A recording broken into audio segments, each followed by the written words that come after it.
What if I told you that there is one word that when you discover it will alter the course of your destiny?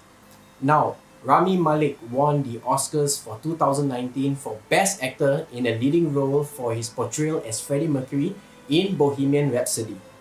In this video, I will be sharing a snippet of what Rami said that carried a powerful message for all of us in finding our voice, our story, but most importantly, the one word that truly defines you. My name is Wayne from GeeksPulse, helping you build your influence using leading-edge technology and digital marketing through video contents. Now, if you're new to this channel and it benefits you, consider subscribing. Let's dive in. I think about what it would have been like to tell little Bubba Rami that one day this might happen to him, and I think his curly-haired little mind would be blown. That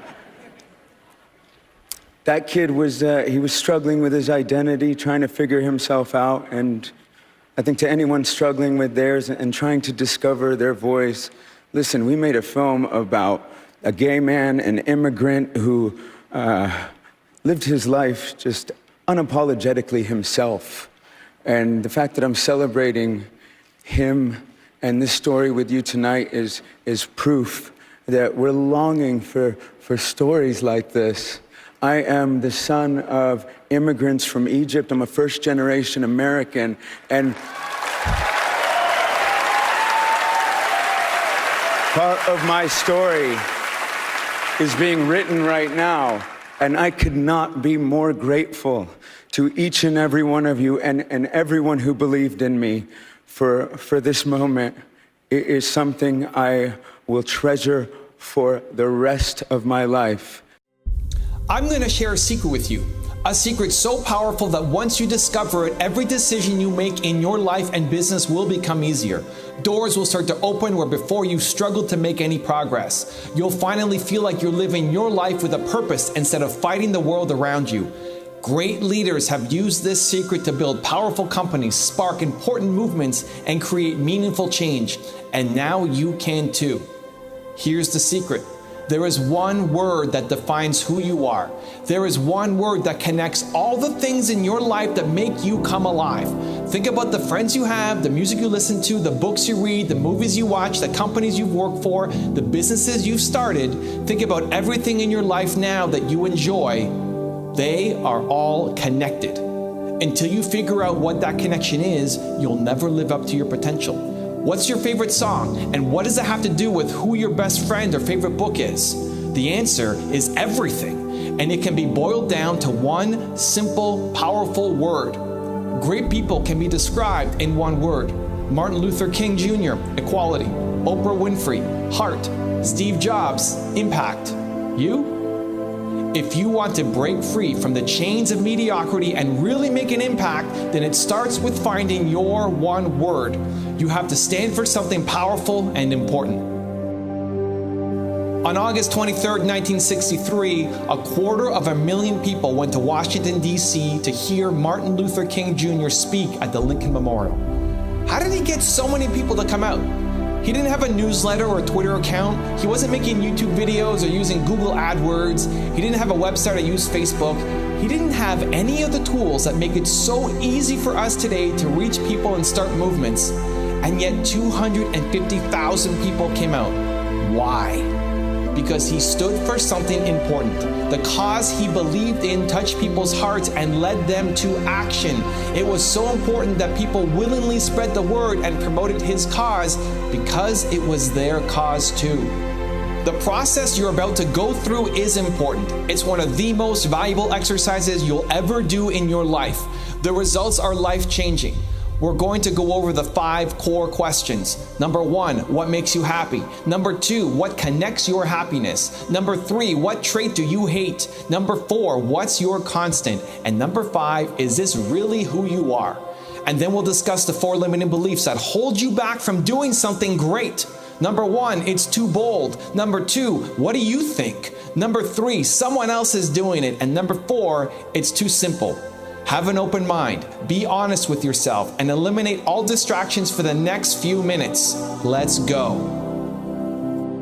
If you want to achieve success, start with what makes you happy. Before worrying about what your one word is, think about everything that makes you happy. Start by making a list. Just write down what comes to mind and don't worry yet about where it leads you. Get lost in happiness and make your list. Here are a few questions to get you started. What is your favorite movie? What is your favorite book? What is your favorite song? Who is your best friend? What is your favorite quote to live by? What kind of people do you like to hang out with? Who was your favorite boss? Why are you with your significant other? Who was your favorite teacher? What do or did you love most about your parents? What activities make you come alive? What do you look forward to most in your week? When was the last time you felt overwhelmingly happy? Answer these questions and add whatever else comes to mind that makes you happy. Fill the page with happiness and feel the energy that comes from it. This is where the magic starts to happen. You have your page of all the things that make you happy, right? If not, do it now. It's important. Don't just watch another video. I want you to take action. There's one common theme that connects all the things that make you happy. You may have many reasons why Mrs. Jones was your favorite teacher. There could be 10 things you love about your favorite movie. The people you hang out with have lots of different personalities, but there is one theme that unites them all. One thing they together share.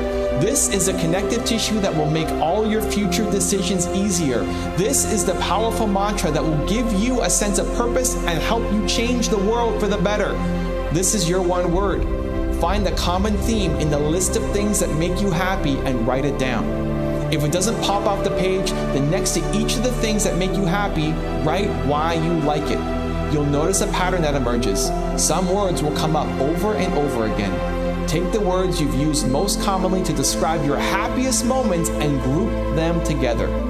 If you can't get it down to one word yet, don't worry. Just try to get the final list from this exercise down to 5 words or fewer. Now we're making progress. Some people get their one word immediately. They have their one word and they're ready to apply it. If that's you, congratulations. For most people, the process is long and requires digging deeper. You may have written down multiple words and still feel unsure how to narrow them down to just one. Does it have to be a verb? Can it be a noun? How about an adjective? The answer is any of them. Verbs are often the easiest because they are action-oriented. You might want to inspire the world, or make an impact, or contribute, or shine, or love, but it doesn't have to be a verb. For example, maybe your hero is your grandmother Jane, so you try to live a life inspired by her.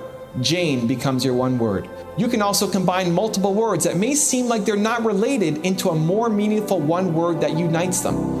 For example, if you love adventure, but you also value caring for others, maybe your one word becomes heart, which you define as following your heart, adventure, and being heartfelt towards others, caring. You take 2 seemingly unrelated words and bring them together to form your one word, like heart, to better define who you are and what kind of life you want to live. This is a process. You may have picked a word, but you're not confident that it's right. You may feel that what you chose is too big, too daunting, too scary. If that's you, keep watching. We'll figure it out together. If you don't know who you are, then start by thinking of who you aren't. Going negative helps a lot of people clarify their search for their one word. Think of all the things that make you unhappy and make a new list. Write down the people you can't stand being around, the tasks you hate doing, the movies you never want to see, the things that make you dread going to work. Make a list of everything and everyone that makes you unhappy. Make it real, make it painful. Nobody is judging you here. If you can't stand the thought of seeing Aunt Susie at Christmas, put her on the list. But be careful. This is not a list of your fears or your limiting personal beliefs. It's a list of the traits that you are truly allergic to, that just bring you down and that make you unhappy. The list is the start, but the power is in seeing what connects them. Aunt Susie, the boss you hated most, the people you despise being around, the tasks you dread doing, they too are all connected. What theme binds them together? When you've got it, think about the opposite to find your one word. For example, if your negative theme is neglect, your one word might be care. If it's discourage, your one word might be inspire. Destroy turns into create. Hate turns into love, and so on. Your one word is not a New Year's resolution. This is not deciding on a word because you were inspired by a speech that you heard or seminar you attended. It's not picking a word to be the person your parents or friends want you to be. Your one word is a constant. It has always been with you and will always remain. It's who you are and always have been. Think about your favorite movie from 10 years ago or from when you were a little child. You'll still like that movie today. You'll still like it in 20 years, even though the special effects don't seem as great and the technology is dated, because that movie means something to you. It represents a theme that is at the core of who you are. So is your one word.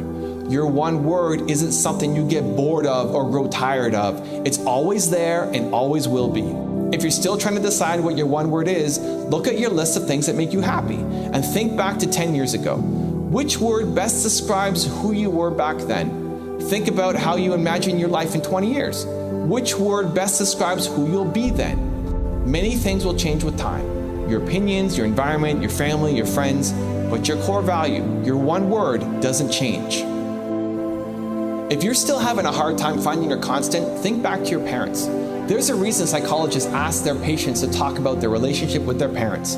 Now, I'm no psychologist, but I have found fairly consistently that someone's one word often has roots back in their childhood and with their parents. Quite often the core values you have today come from your parents. They shape the way you see the world, how you should treat others, and what you consider good and bad behavior. If your mother was caring, she might have taught you to care for others. Care. If your father was resourceful, he might have instilled resourcefulness in you. Resourceful. The opposite can also be true. You might have seen something in your parents that you never want to embody, so you take on the opposite of their values. If your mother had a gambling problem and constantly risks every paycheck she earned, you might seek the opposite of risk, security. If your father ran out on you when you were young and was never there for you growing up, you might crave the opposite of unreliable, dependable. Spending a few minutes thinking about your parents and the mark they left on you could reveal the answer to finding your one word.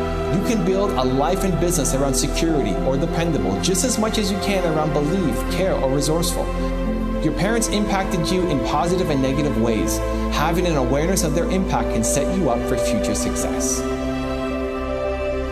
What, you might ask, if my one word is money? It's not.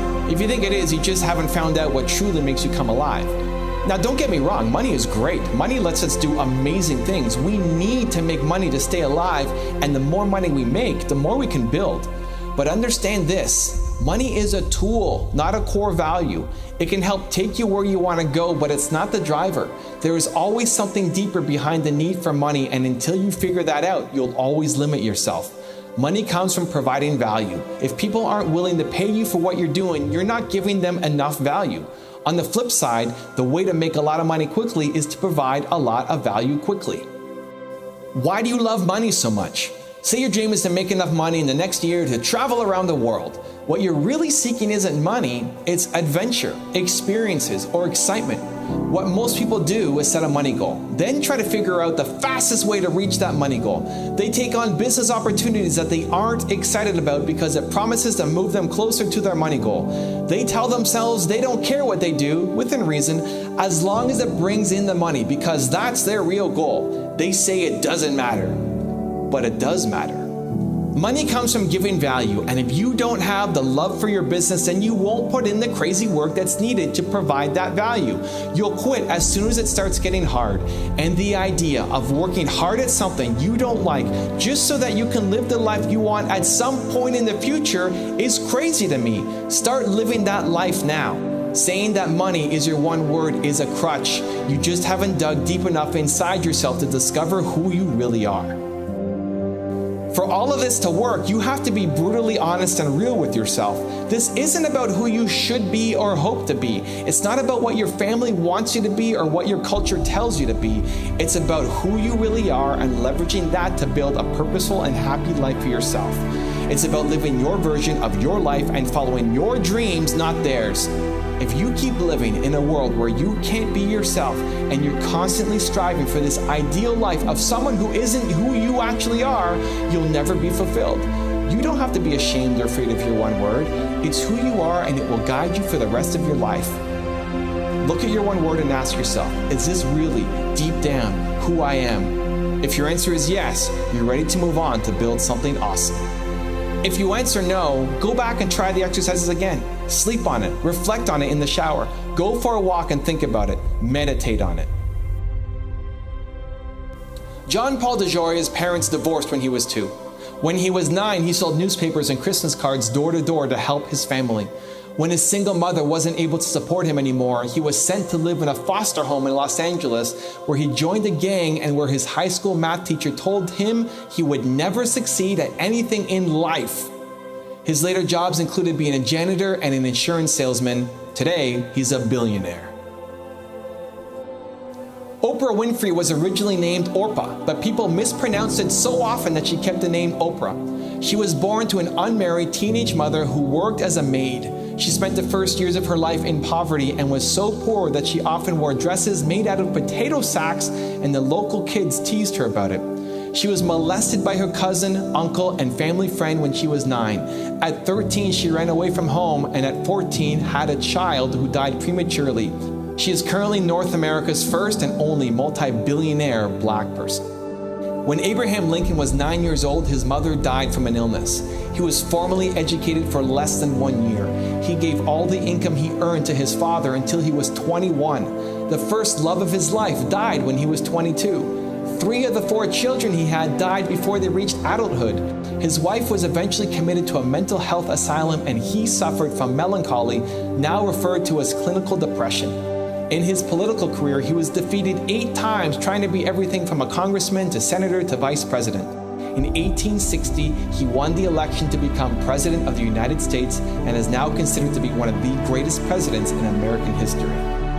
How do their stories compare to yours? It's hard to imagine that you had less support than John Paul DeJoria, had fewer resources than Oprah Winfrey, or more personal setbacks than Abraham Lincoln.